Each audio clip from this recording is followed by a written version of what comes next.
이 시간 하나님께서 우리에게 주시는 생명의 말씀은 잠언 28장 1절에서 14절 말씀입니다. 제가 하나님의 말씀을 봉독하겠습니다. 악인은 쫓아오는 자가 없어도 도망하나 의인은 사제같이 담대하니라.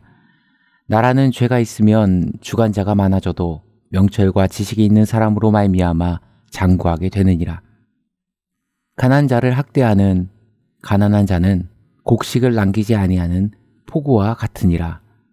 율법을 버리는 자는 악인을 칭찬하나 율법을 지키는 자는 악인을 대적하느니라. 악인은 정의를 깨닫지 못하나 여호와를 찾는 자는 모든 것을 깨닫느니라. 가난하여도 성실하게 행하는 자는 부유하면서 굳게 행하는 자보다 나으니라.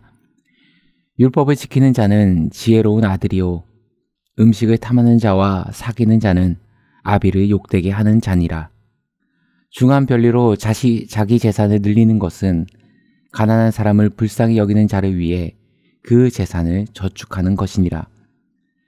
사람이 귀를 돌려 율법을 듣지 아니하면 그의 기도도 가증하니라.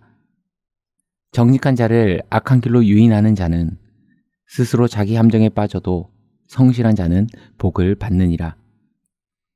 부자는 자기를 지혜롭게 여기나 가난해도 명철한 자는 자기를 살펴 아느니라.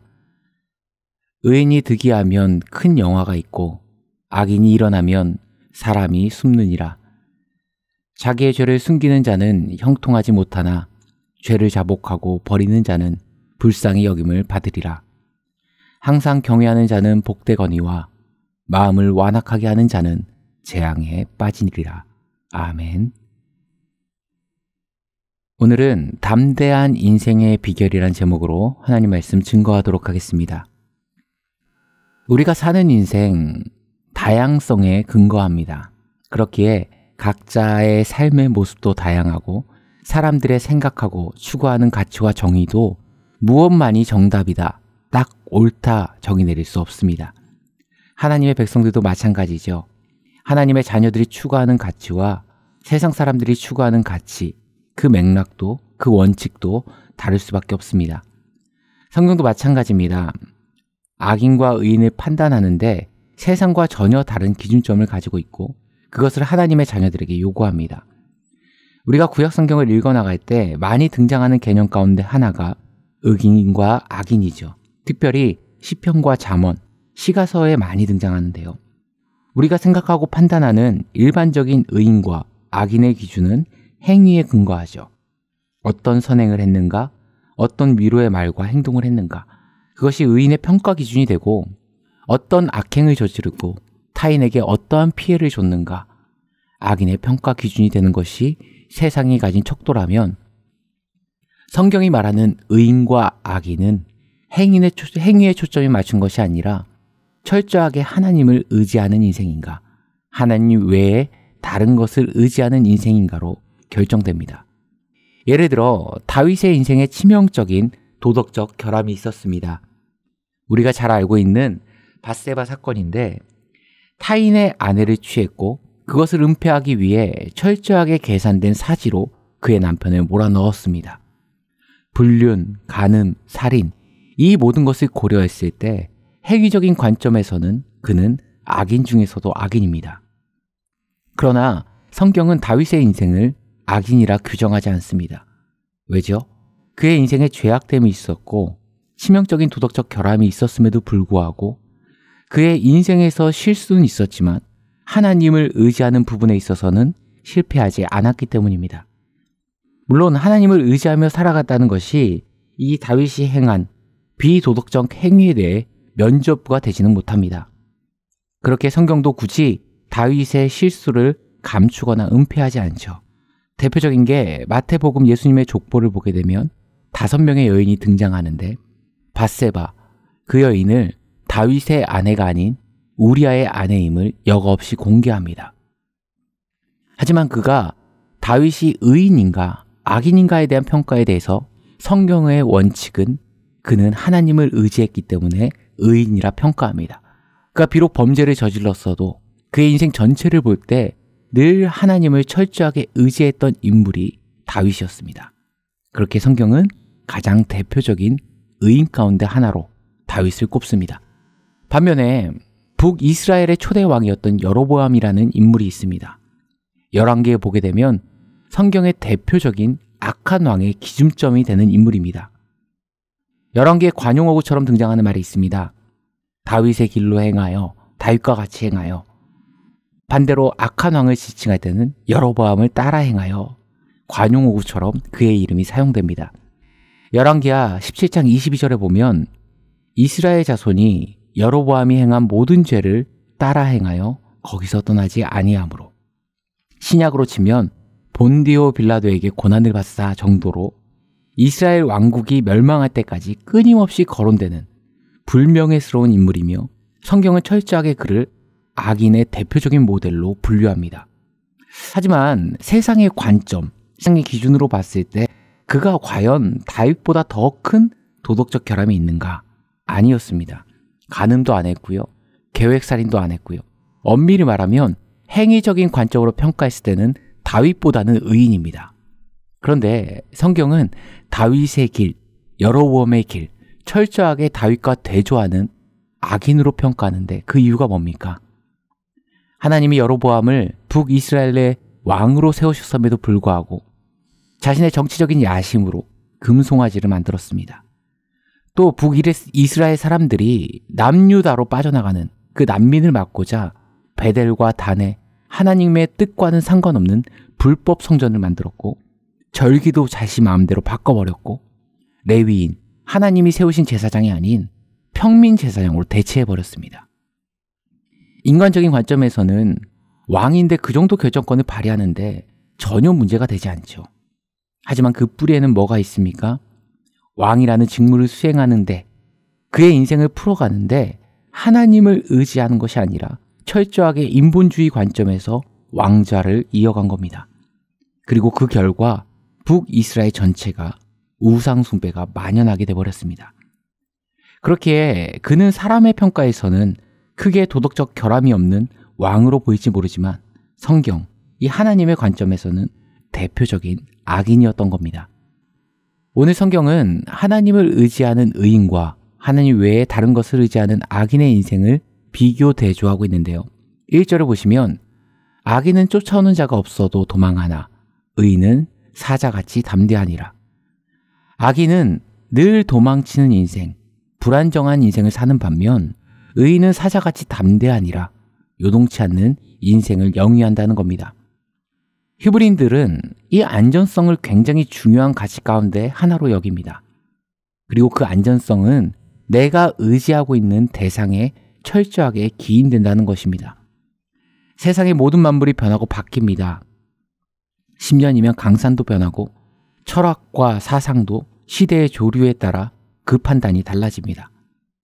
힘, 권력, 명예도 마찬가지죠. 무소불위의 권력도 시대에 따라 지기도 하고 피기도 합니다. 그렇게 요동하고 가변하는 대상이 나의 인생의 의지의 대상이 되는 인생, 당연히 흔들리고 요동할 수밖에 없는 불안전성의 인생입니다. 하지만 어제나 오늘이나 변함없는 그 신 하나님을 의지하는 인생, 그 인생은 결코 요동치 않는다. 왜요? 우리가 의지하는 대상이 흔들림이 없기 때문에. 오늘 성경은 그것을 무엇으로 표현하는가? 담대하다 이야기합니다. 그래서 지금 내 안에 믿음이 있는지 없는지를 측량할 수 있는 신앙의 자가진단 키트가 뭔지 아십니까? 지금 내 앞에, 내 인생 가운데 상황 앞에 내가 두려워하고 있는가? 내가 주님을 의지한다고 하면서, 내가 십자가를 믿는다고 하면서 여전히 내 상황과 환경 앞에 두려움이 엄습해 온다. 그러면 우리는 하나님을 제대로 의지하지 않고 있는 것이고, 바꿔 얘기하면 우리의 믿음이 없는 겁니다. 성경이 보여주는 믿음의 사람들의 특징이 뭔지 아십니까? 그들에겐 담대함이 있습니다. 아무것도 없어, 아무것도 이룰 수 없음에 깜깜해 보이는데 그 상황에도 불구하고 그들은 두려워하지 않고 그들의 속에는 담대함과 확신이 있습니다. 대표적인 게 다니엘의 세 친구죠. 왕의 신상 앞에 절하지 않는다고 산채로 태워 죽이겠다. 풀무불의 화로를 평소보다 7배나 더 뜨겁게 지폈습니다. 오죽하면 다니엘의 세 친구를 포박하러 포박해서 던지러 가는 사람들이 그 뜨거운 불기운에 타 죽을 정도로 그렇게 절망적인 상황입니다. 그런데 사드락과 메삭과 아벳느고 마지막으로 한 번 더 기회를 해주죠. 이제라도 저라면 살려주겠다. 느부갓네살이 이야기했을 때 그들의 대답은 무엇이었습니까?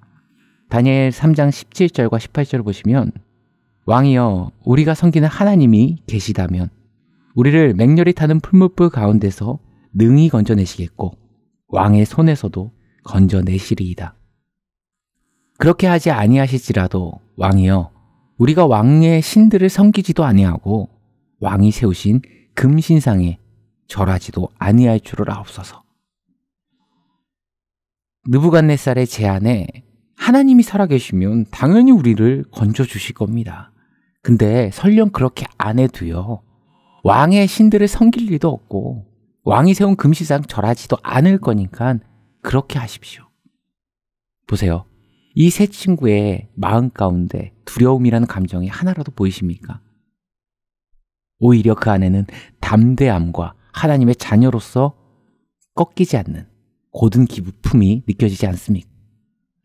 이렇게 철저하게 하나님을 의지하는 세 명이 믿음의 기계를 드러내니까 결국 어떤 일이 일어납니까? 오히려 겁을 주려 했던, 죽이려 했던 느부갓네살이 두려움에 떨기 시작합니다. 왜요? 믿음의 사람이 온전히 세워지면 악한 대적은 두려움 가운데 사로잡히게 돼 있다는 겁니다. 참 이상하죠. 저렇게 돈 많은 사람이 뭐가 그렇게 두려울까? 두렵습니다. 그 인생 가운데 믿음이 없으면 두렵습니다. 저렇게 권력을 많이 가지고서도 왜 맨날 좌불안석 두려워할까? 두렵습니다. 믿음이 없으면요 무조건 두렵게 돼 있습니다. 반면에 우리는 이해 못하죠. 저 사람 쥐뿔도 없는데 아무것도 없는데 어떻게 저렇게 그렇게 속편하게 살아갈까? 그런데요 그 속을 들여다보면 여지없이 믿음이 있습니다. 믿음은요 아무것도 없는 것 같이 보이지만 실제로 모든 것을 가진 자로 만들어줍니다. 우리가 인생을 사는 이 인생 담대하게 오늘 하루를 살아가는 비결 어디에 있습니까? 믿음입니다. 어떤 대상을 의지하는가의 싸움입니다. 내 실력이 아무리 뛰어나도 내 돈이 많고 경험이 풍부해도 그것들이 내 인생의 의지 대상이 되면 두려움을 피할 길이 없습니다. 하지만 우리의 의지의 대상이 하나님이면 담대할 수 있습니다.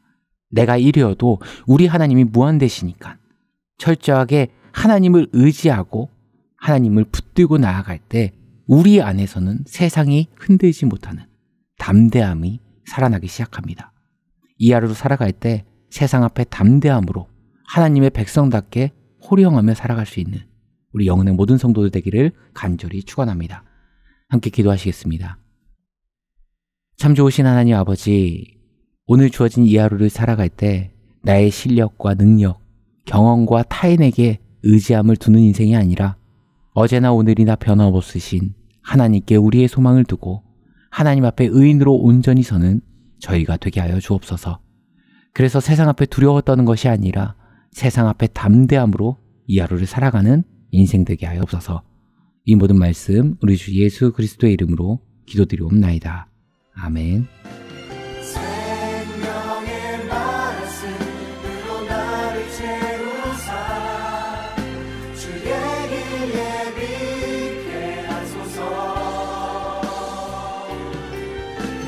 성령의 능력으로 길을 부르사 진리를 선포